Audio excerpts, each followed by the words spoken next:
But this time, yung copyright po natin will be the copyright strike. Medyo mabigat po yun, Katekram. Alam ng mga ano po yun, alam ng mga vloggers yan.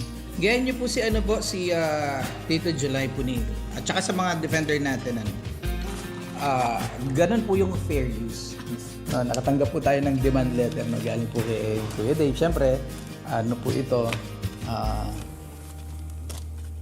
pirmado po ito siyempre na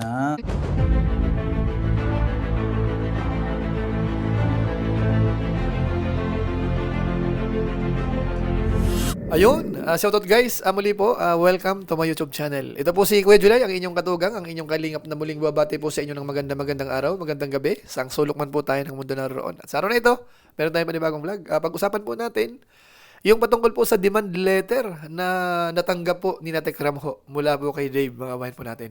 Okay lang ho ba na si Dave ho ay magpadala ng demand letter kay Tekram? Ano ho ba ang parang advantage nito at saka disadvantages? Lalo na po yung sasabihin po ng mga viewers mo natin, ng mga tao, ng mga sponsors, okay lang po kaya ito? Ito na kaya ang paraan para tuluyan na pong masolve yung problema po nila? Yung parang misunderstanding, hindi na sisettle yung mga dapat isettle. Ito na ho kaya ang magiging daan, mga kabayan po natin. At siyempre po, isingit po natin yung patungkol po sa pag-i-strike ho ng Tekram community ho, o kaya ni Tekram. Maya-maya po yan ng konti. Pero bago po yun, konting paalala po muna si Kuya July. Baka sakaling meron pa po ditong hindi nakasubscribe sa ating YouTube channel, huwag natin kalimutan, July Paunil. Tapos pakipindot lang po yung notification bell button para lagi po tayong updated sa aking mga video upload. Tapos yung ating Facebook page po, July Paunil 2.0, huwag natin kalimutan po. Pwede po nating i-follow at saka po pwede pong i-like. So maraming salamat. At siyempre po, mga kasamahan ho natin, pwede po nating suportahan. Pangunahin po sina Kalingap Rab, Kuya Bal Santos Matubang, sina Tekram ho, yung mga kanyang mga kasamahan. At saka po mga kasamahan din po natin sa Team Kalingap. So maraming salamat po sa inyong lahat.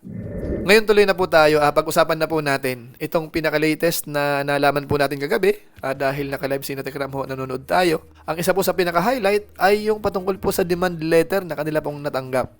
Siguro po, bago natin pag-usapan po yan, gusto ko po munang isingit yung isang subject pa po na kung saan nga po sina Tekram, sina Tekjun, nag-post po sila na talagang mag-i-strike po sila. Kumbaga ho, yung unang wave ay tapos na, tapos yung sa pangalawa naman po, sinasabi talagang talagang i-strike nila mga kabayan po natin yung mga channel na nagre-re-upload o kaya yung mga gumagawa ng reaction na talagang hindi fair talaga mga kabayan po natin. Siguro po, mas maganda, panoorin po natin sandali nung binanggit po yan. Ito po yon. Muli ako po ay magpapaalala na kami po ay nagbigay ng 7 araw ho na palugit para ho bigyan po ng time yung pong mga nagre-re-upload ng videos ho natin para ho voluntarily ay tanggalin po nila. At para po, because after 7 days ay i-release po namin uli ang second batch ng second wave ng mga ika-copyright. But this time, yung copyright po natin will be the copyright strike. Medyo mabigat po yun, Katekram. Alam ng mga ano po yun, alam ng mga vloggers yan. Yung first wave ho na copyright po natin kanina is just the standard copyright. So safe po yun. Basta tanggalin lang nila, wala pong magiging problem. Hindi man nila tanggalin yon, si YouTube po mismo magtatanggal. So it will be, hindi ho siya magkokos ng strike. So, pero yung pong next week, Katekram, no, the strike will be heavy. So, pwede pong ma-penalty po talaga ang channel. Hindi nyo po ma-deactivate ho or di nyo ma-access. I mean, hindi po nyo magagamit ang inyong YouTube. Pasensyahan na po kasi ang purpose ho nito ay nagagamit po kasi ang video para ho mag-cause ng misleading information and nagko-cause ho ng confusion sa mga viewers ho natin. At pasensyahan na lang po So ayan po mga kababayan po natin, maliwanag ho. Kumbaga ho, confirm po yan na talagang nagbigay na po sila ng warning doon po sa mga ibang YouTubers, mga reactors, o kaya nagre-re-upload. Maliwanag ho, kung sakasakali, ayusin na ho natin para hindi na po kayo ma-strike, para magkaroon po kayo ng malaking problema. So habang maaga pa po, gawin na po natin. Tapos siyempre ho, kung sakali namang magre-reaction kayo, kung may permiso naman po kayo, pwede naman pong iayos yan. Yung tipong hindi naman tayo makakasira, hindi mamimislead doon sa mga talagang totoong nangyayari, lalo po kung ang naha-highlight ay yung mga parang misinformation na ho.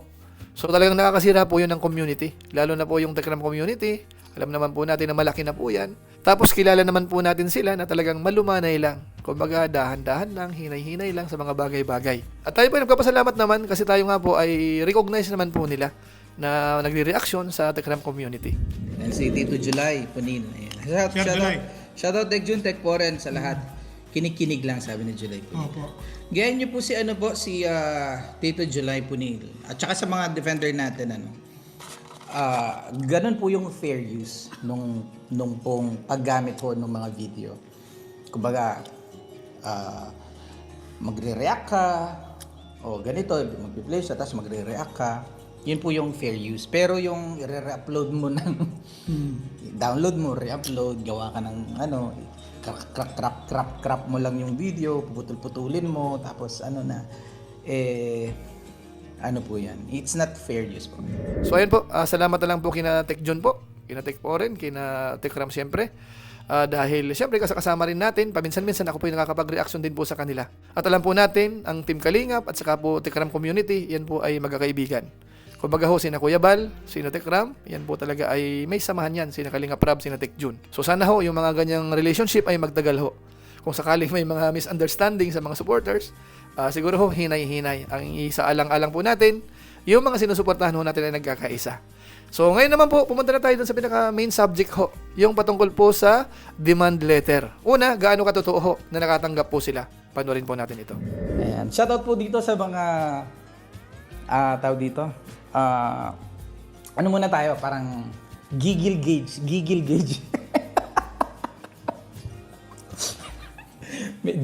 Alam niyo gigil gauge? 1 to 10, 1 to 10. No, nakatanggap po tayo ng demand letter, no, galing po kay Kuya Dave. Siyempre, ano po ito? Pirmado po ito siyempre ng secret. Ayan. So, gigil gauge, 1 to 10, Katekram, kamusta ang gigil gauge yun natin? Pero Katekram, no, hindi ko po kayo pinoprovoke ng ano. Actually, kaya nga po kami nag-live kasi alam po namin na yung iba po, alam po ito na may mga ganitong darating. At gusto lang po namin iparating po sa inyo that we are all good, no? Kami po ay mabuti, kami po ay kalmado, kami po ay maayos at payapa, no? At siguro po parang ang sa tingin po nila parang balisang-balisa po kami pag nakatanggap po kami ng ganito, hindi na po kami matatahimik, na para bang guhong-guho na po ang aming pong mundo. Naku po, actually, it's the opposite. So ayan po mga kababayan po natin. Confirm po yan. Talagang natanggap po nila yung demand letter mula po kay Dave para kina Tekram ho, mga kababayan po natin. So ayan ang tanong, masama ho ba ang ginawa ho din Dave, mga kababayan po natin? Sa ganang atin ho, mukhang okay naman po yan. Pero siyempre ho, hindi rin maiaalis sa atin o kaya sa mga viewers natin na maaaring may masabi. Lalo't naging magkasama po sila, itinuring po siyang anak, tapos ang nangyayari ho ay dinaan po sa demand letter. Na kung tutuusin, pwede naman pong daanin sa magandang usapan. Yung demand letter ho kasi, parang medyo ibang level ho yun compared po natin dun sa ari-ariglo na lang, lalo kung hindi naman po iba. Bagamat siyempre po yung demand letter naman ho, mas mababa naman yan kapag ho yung demanda na talaga. So sana ho, maintindihan po natin kung ano po talaga yung demand letter na yan. Actually po yan po ay parang parang pakikipag-ariglo din yan. Na masasabi po natin na legal na paraan naman po yan. Kumbaga ho kasi kapag may mga legal dispute, ito na po yung paraan para areglohin yung mga dapat ayusin, mga kabayan po natin. So kung merong mga hindi pagkakaintindihan, hindi na pagkakasunduan, magandang paraan po ito para mapag-usapan. Kasi dito ho, siyempre yung mga participant, kasama po yan, may notice yan, tapos yung mga pag-uusapan, kumbaga ho, nasa ayos yung pag-uusap. Na kung saan naman ho, ang pinaka-bottom line yan, kung lahat naman po ay nagbibigay konsiderasyon, masisettle po yan dyan, mapagkakasunduan. Kamukha halimbawa sa case po ni Dave at saka ni Tekram. Di ba ho, may mga usaping pera. So sa tingin ko ho, mas maganda mapag-usapan na po yan dyan para matapos na rin po, para hindi na po masyadong gumulo. Siguro naman ho, alam natin, both sides, kung supporters man po ni Dave o kaya supporters man po ni Tekram, alam natin ho na masakit na rin po sa ulo. Mga naririnig ho natin, kanya-kanyang opinion, at tumatagal na rin po mga babayan po natin. So kung tayo pang tatanungin, mas maganda na rin po na matapos na yan. Magkano pa ho ba ang dapat makuha ni Dave po dito sa pera na galing sa mga sponsors. Yung mga natitira kasi yung iba daw po ay tulong na po kay Tekram sa programa, mga kabayan po natin. So dapat maliwanagan po yan. Kumbaga may detalye po yan. Ano po? Pangalawa, yung patungkol naman po sa mga gamit, na alam naman po natin, yung gamit po ni Dave, nandun pa po sa bahay ni Tekram. Bagamat alam naman po natin na hindi naman po yung pagdadamot. Kumbaga, ready naman po si Tekram na kunin po ni Dave yun. So, kasama po yun sa iaayos. Tapos yung iba pa po, kung may mga gamit, kung may motor pa, kung ano pang mga bagay-bagay na pag-aari ni Dave o dapat makuha, o kaya kung ano po yung mga hinahabol pa, so mapag-uusapan yun para malaman kung marapat pa ba, may karapatan bang kunin or wala. So kapag po nagpagkasunduan na ho, tapos na po ang usapan. Pero kung sakasakaling hindi magkakasundo, baka ho iakyat po yan sa korte. So lalo pong hindi maganda na sana ho, hindi na sana aabot po doon. Pinakadawis pa rin po talaga dyan, mag-usap-usap na lang pagkasunduan ho. Ano po, hindi naman siguro mahirap kausap po itong pamilya ni Tekram o si Tekram po mismo. Sa pakiramdam ko lang po. Kaya ako po, umaasa ako na sana dito po sa demand letter na yan, mag-usap-usap na, matapos na mga kababayan po natin. Bagamat siyempre po, hindi maiaalis sa isip natin. Lalo na po yung mga concern ho nila na, di ba tinulungan ka naman na. Tapos yan ang gagawin nyo kay Tekram. Yung mga ganun po, hindi na po talaga mawawala naman yon. Kaya sana ho doon sa mga umaaray naman, o kaya namumuna sa mga ganun, maintindihan na po natin. Ang mahalaga na po sa ngayon ay kung paano ho magkasundo-sundo po sila. Malay ho natin dahil dito, maayos na po yan. Kasi nga po sa mga post nga po sa Facebook, napapansin natin, nagpapalitan, may mga akusasyon. Parang lumalala ho. Sasagutin naman po ng mga reactors o kaya ng mga sa social media din. So lalo hong lumalala po yung sitwasyon. Hanggat sa dumarating ko sa pagkakataon na si Dave ho ay parang nababas na rin. Si Tekram nababas na rin. So sa aking opinion ho, tayo po ay pabor na magkausap na. Tapusin na po yung mga sigalot o kaya hindi pagkakaintindihan para maklear na po yan mga bayan po natin. At sana maging okay nga po. So yan lang po muna siguro ang ating maiksing reaction video po. Patungkol nga po dito sa demand letter na natanggap po ni Tekram mula kay Dave at saka po yung patungkol po sa pag-i-strike ng kampo po ni Tekram sa mga pasaway ho. So yun lang po muna. Maraming salamat po sa inyo. Sana po i-share po natin ito kung inyo po nagustuhan at saka yung mga hindi po nag-skip ng ads. Maraming salamat. So muli, ito po si Kuya Julay, ang inyong katugang, ang inyong kalingap na pansamantalang nagpapaalam po muna. Kita-kita ulit tayo sa mga susunod ko pang vlog. Maraming salamat sa inyong walang samang pagsuporta po sa ating YouTube channel. Pagpalain na wakin ng Diyos, mabuhay tayong lahat. God bless. Bye-bye.